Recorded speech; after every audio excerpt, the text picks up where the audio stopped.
Welcome to the Bold Analysis. The Friday night arrest of filmmakers in the village market that are linked to the BBC expose is a big blunder and a big one. And I think it's either the crooks hanging around the president as his advisors that are flocking State House are sabotaging the state, or the intelligence chiefs that are advising the president are incapacitated. But most importantly, Ruto could also be making decisions based on emotions and outside the advisory structures.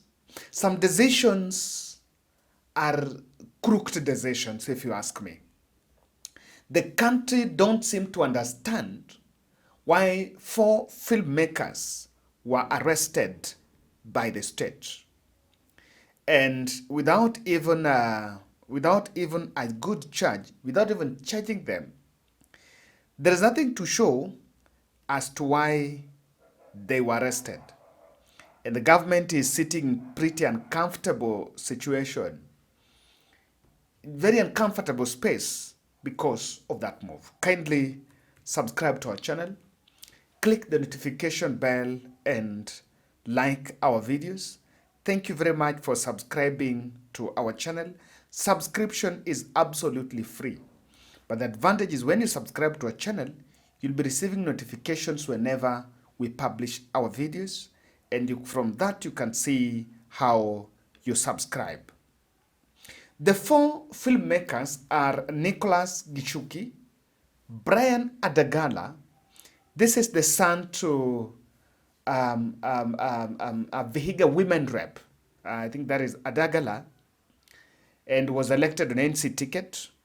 Mark Denver Kariviu and Chris Wamai. They were arrested from their studios in Karen by the police before spending the night at Pangani and Muthaiga police stations, respectively. They were not put in the same police station. The police also took some hard disks, some phone and camera equipments that they were using. And Boniface Mwangi actually released this video explaining the situation around the arrest. I work with Mark Denver, Karofio and Adagala, and they're my colleagues at Samokweli. And the arrest is very worrying to me because they're not involved at all in the production of Blood Parliament. I don't even know who produced that production. But I know for a fact that we work together, and some of the things that have been taken from them belong to our organization, Samokweli. It is a media house, and we're very concerned. Our government is afraid of the truth. There is nothing wrong with Blood Parliament. What they should be doing is investigating the killer cops who murdered innocent young people outside Parliament. And so right now the government is grappling in the dark, trying to find out who did what. And then trying to find out who did what in the wrong side. They should be trying to find out who are the killer cops and the killer army officers who murdered innocent young people. So I'm asking Kenyans, wherever you are, raise your voice about the arrested filmmakers. And number 2, make sure that your parents watch the Blood Parliament. Translated to many languages. BBC has released Blood Parliament. There's a Swahili version of it. Make sure everyone watches it. Serikali inaogopa ukweli. Na sasa ndio wajue kwamba sisi tuwaogopi, lazima ukweli usambazwe nchi nzima. Kila mtu ambaye hajaona Blood Parliament, watch Blood Parliament. Na tusupport wale wazazi ambao tutawauliwa. Serikali inafaa kushika wauaji, si wale ambao wanatengeneza sinema. Hiyo sinema ni ya ukweli. Now let me tell you, the president and his team are making more blunders every day. And I remember this statement by Sifuna during the Raila's bodyguard burial in Siaya, when he told the president that his team are just conceding penalties all the time. A big blunder. Na mimi nakubaliana naye, hata mimi saa nyingine huwa najiuliza vile wewe unalala. Lakini kuna zingine, Mheshimiwa Rais, wanasema Waswahili, mwiba wa kujidunga hauambiwi pole. Kuna watu kwa serikali yako kazi yao ni kushika handball kila siku. Sasa kama hii drama yote tumeona Nakuru, ati watoto wanakatazwa kufanya mchezo, sijui wanapigwa tear gas, sijui wanafukuzwa. Hiyo ni mwiba wa kujidunga, Mheshimiwa Rais. Wale ambao wanahusika na kufanya kazi yako ikuwe ngumu, read them the riot act, kwa sababu tunajua kazi yako ni ngumu zaidi. I also want to look at a tweet from Linda. She reacted to this, and this is it. So, Blood Parliament is going back to the trending topics. More people worldwide will now want to watch it. The international community will be more interested, and BBC Africa will amplify this. Just like echoes of war, someone within this admin is digging a hole. I think the issue of using police to crash dissent, or not even to crash dissent, on every situation is overrated. Remember the echoes of war when the state felt threatened by the children, they unleashed police. Remember the events of Narok, that Ongata Road, that Ongata land, when the state felt threatened, they unleashed police, killed people. Over the BBC expose, they feel like they're threatened, they unleash the police on the people. Now, that kind of direction is a dangerous one. And the president must regret the notorious advisors around him, who normally arrive at that such crazy decisions. Today is World Press Freedom. Someone knew very well that the media will amplify this arrest. And this probably is a diversion from Matiang'i Kisii breakthrough. But at what cost? Even if you want to divert the attention of the country from Matiang'i's breakthrough. But then you're taking back people to the BBC expose. And of course, a blessing in disguise, because many people tell you, people don't need to forget about it. The arrest was also made on Friday night. I believe that, of course, this team have also been released. We are going to look at that. The plan was to lock them over the weekend. Even if they have a weak case against them, but Kamata Friday is a strategy to make sure they are locked over the weekend. John Alan Namu says the arrested filmmakers are being charged of false publication. And this is where I am not getting it. The documentary, the BBC documentary, is in the BBC page, and it was aired by BBC, and it is a property of the BBC. The filmmakers that were being arrested are allegedly they gave documentary evidence to the BBC, which is allowed in investigative journalism. And so instead of going to arrest the filmmakers, why don't you just face BBC? You know, and the whole scheme was to try to divert the attention. I've seen a spin that they've done. Someone is saying the government changed the story, and they changed the story, and they're now saying that the fellows that have been arrested are not arrested because of BBC, but they're arrested because they're working on a donor-funded documentary, which is supposed to be released on June 25th to stoke emotions. That they're working on a documentary to release on that day so that they will call for a second round of protest. And if you want to know the government is cornered, Dennis Itumbi, who many of us believe is the president's propaganda master, is actually made a statement trying to absolve themselves from this. And this statement is made it today, 45 minutes ago, a day after the filmmaker spent the day in the night. So if it was genuine, this is what he's saying: arrested BBC journalist merely for making a film is unnecessary. There is an alternative story on the violence and political planning that unleashed storming of Bunge and invading Amari at the mausoleum. Make an alternative documentary. Tell the other story. BBC told their story. Let them be. Free the journalists, in my view. Now, this is PR at its best. I agree. This is PR at its best. The government realized they have been cornered. And if Itumbi was genuine about this post, then he needed to have made this statement last night, immediately the fellows were arrested. But now, making a U-turn now is actually too late. And they've just realized that they're losing the information war.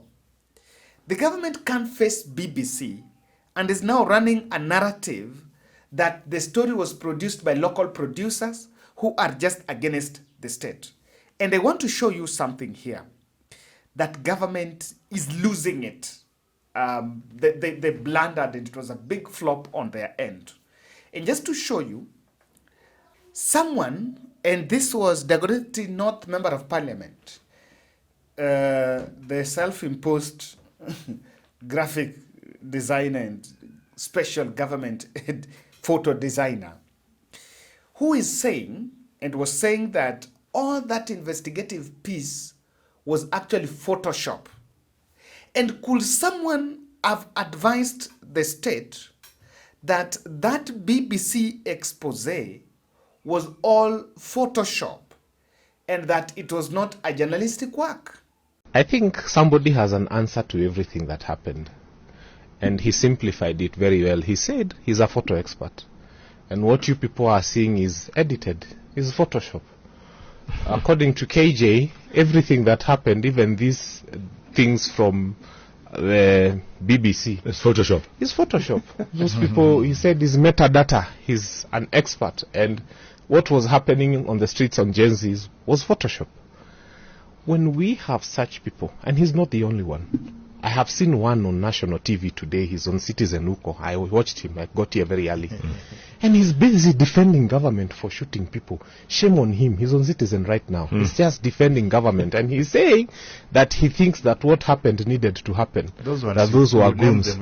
So no, he's on. So just guys will just look at Citizen and they'll see him there. Yesterday, what Kaluma was saying is pathetic. You know, I sat one time, let me say, because you mentioned Kaluma, I sat one time on a show with Kaluma on another different station when the first demonstrations were happening, not these ones. And I remember that time was when they were being told they had hired bodies. And the emotions, they had hired bodies to go and parade them at City Mortuary and so on. Because he had just come from Kisumu and he had witnessed how many young people had been killed in Kondele. The ones who were being removed from their houses at night and being shot. And so it was so emotive for him to hear another legislator. That time we were with Kagombe telling him that those were fake things that they had. And Kaluma got so emotional, he left the station. It's on record. He left the station because of what was said on that day. Now for him to then turn around and start supporting the same administration that is killing people like that, I feel so bad, and I wish somebody needs to go and call Kaluma, put him in a room and just call him to order and tell him, Kaluma, you're losing it. This Kinuthia was taking this and he was responding to rather KJ. So that is something that KJ said.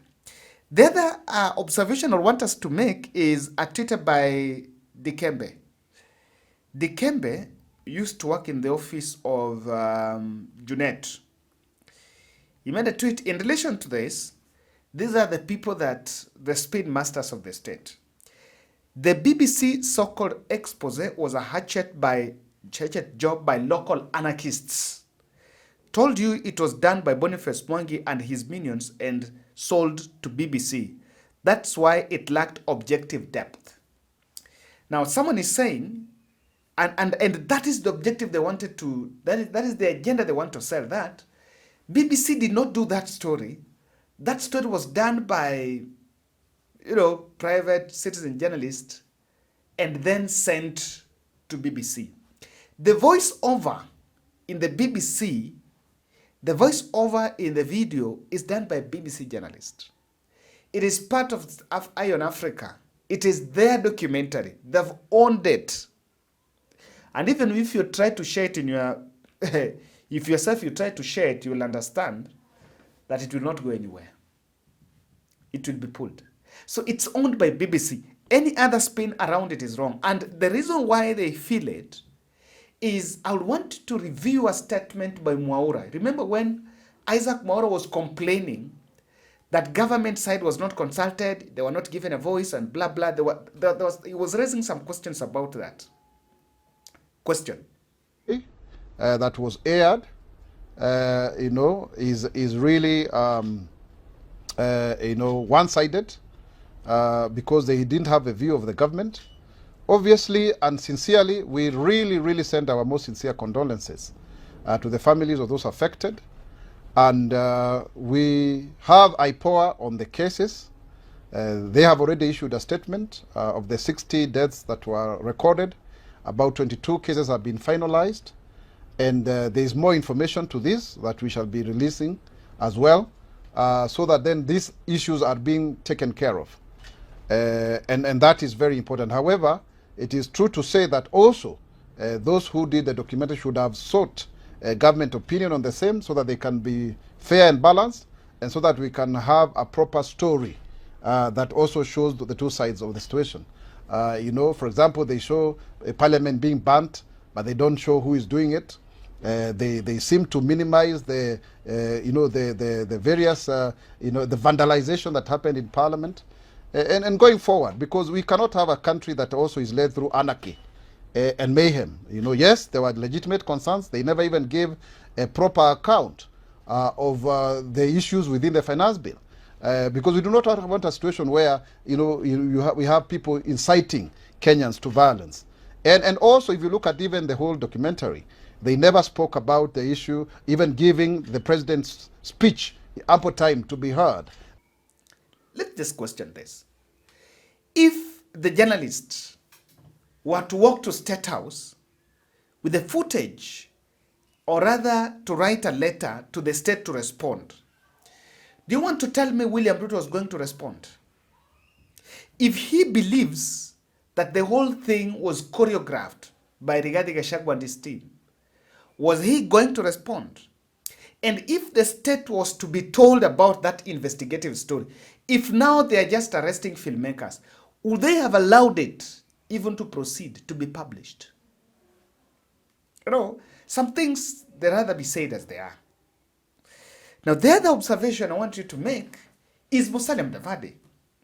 Musalia Mudavadi, while making a comparison, believes that the state did not do much and they ought to have arrested Gen Zs, some Gen Zs, and even jailed them, like in the UK.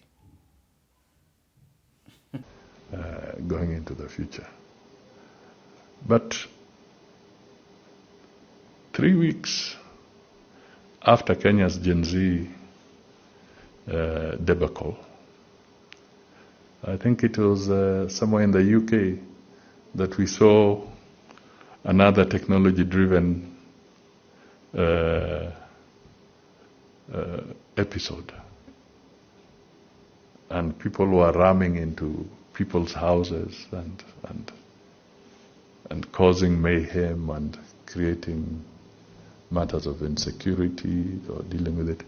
But one thing that people forgot, that the courts in the UK took only 2 weeks,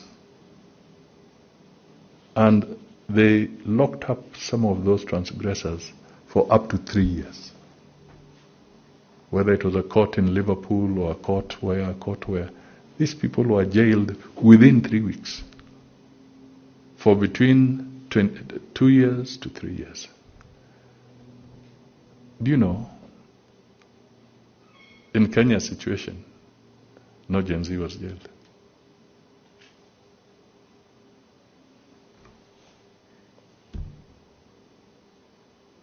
They were being let out on fines of 500 shillings, bonds. There you are. Can you imagine if a Kenyan court had jailed somebody in 3 weeks? So sometimes the approach is not exactly even.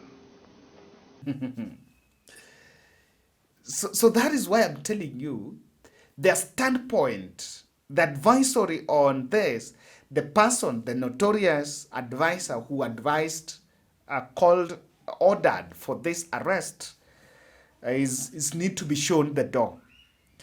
Now, as I talk now, the 4 filmmakers have been released on free bond,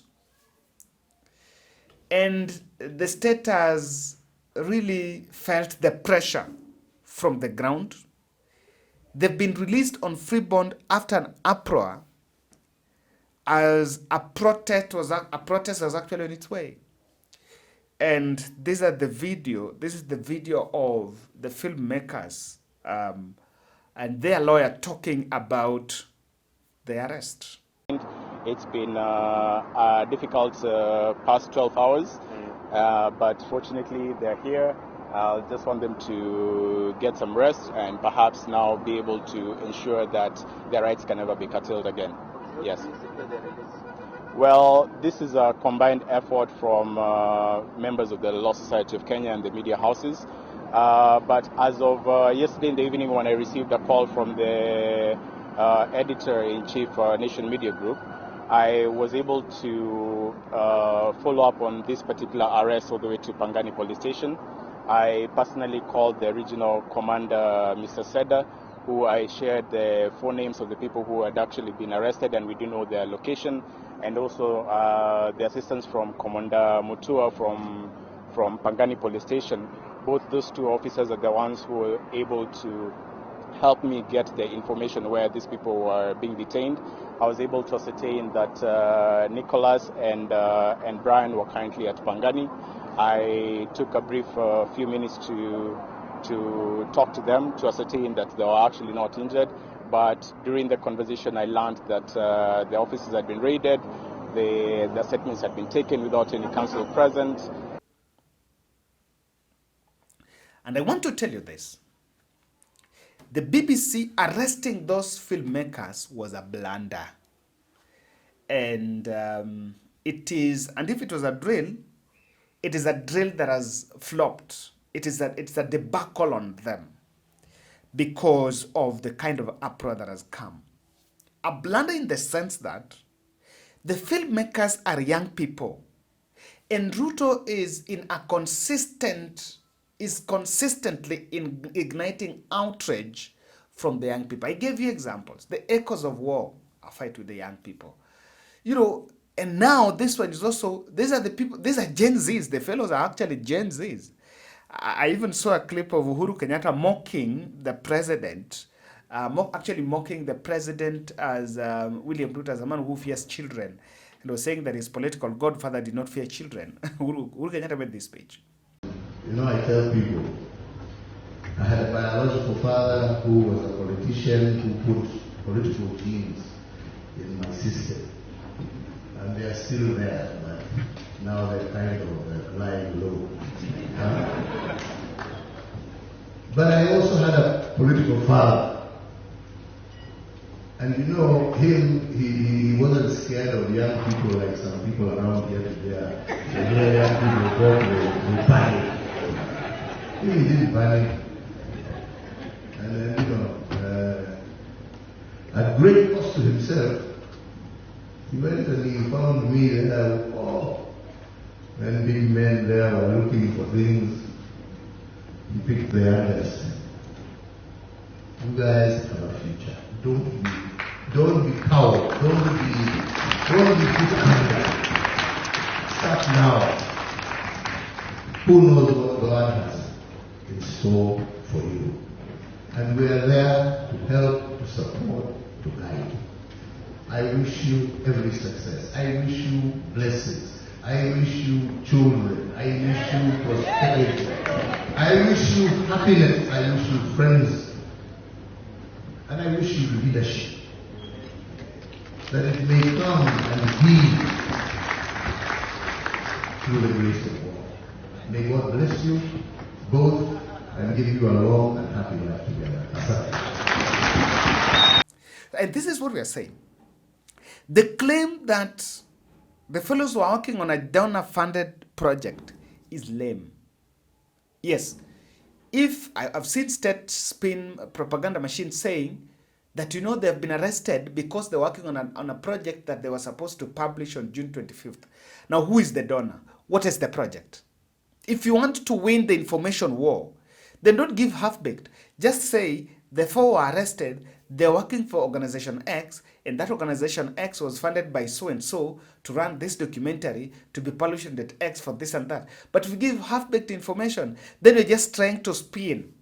And I think it has backfired. Now, it is a blunder because after that expose, the focus should not have been on those who produced the documentary. The focus should have been on the cops that have been exposed in that video. What the context of the content of the documentary, at least arrest 1 or 2 cops that were seen killing people. That should have been the, that should have been the focus. But going after these fellows was a blunder. Attention shifts on Blood Parliament, even if you wanted to divert attention from Matiang'i, at what cost? Thank you.